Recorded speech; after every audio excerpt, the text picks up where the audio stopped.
جب حضرت موسیٰ علیہ السلام 6 لاکھ بنی اسرائیل کے افراد کے ساتھ طیہ نام کے میدان میں رہائش پذیر تھے تو اللہ تعالیٰ نے ان لوگوں کے کھانے کے لیے آسمان سے 2 کھانے اتارے۔ ایک کا نام من تھا اور دوسرے کا نام سلویٰ تھا۔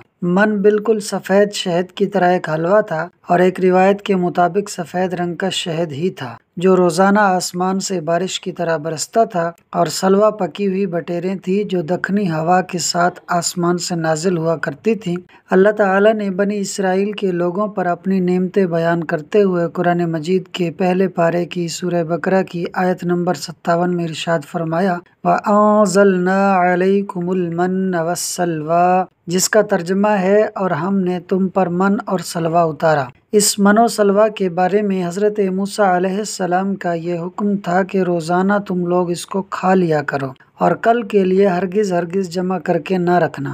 مگر بعض کمزور عقیدہ کے لوگوں کو یہ ڈر لگنے لگا کہ اگر کسی دن من و سلویٰ نہ اترا تو ہم لوگ اس چٹیل میدان میں جہاں نہ پینے کو پانی ہے نہ کھانے کو دانا، بھوکے مر جائیں گے۔ چنانچہ ان لوگوں نے کچھ من و سلویٰ چھپا کر رکھ لیا تو نبی کی نافرمانی سے ایسی نحوست پھیل گئی کہ جو کچھ لوگوں نے کل کے لیے جمع کیا تھا وہ سب سڑ گیا اور آئندہ کے لیے من و سلویٰ کا اترنا بھی بند ہو گیا۔ اسی وجہ سے حضور اقدس صلی اللہ علیہ وآلہ وسلم نے ارشاد فرمایا کہ اگر بنی اسرائیل نہ ہوتے تو نہ کھانا کبھی خراب ہوتا اور نہ گوشت کبھی سڑتا۔ کھانے کا خراب ہونا اور گوشت کا سڑنا اسی تاریخ سے شروع ہوا، ورنہ اس سے پہلے نہ کھانا بگڑتا تھا نہ گوشت سڑتا تھا۔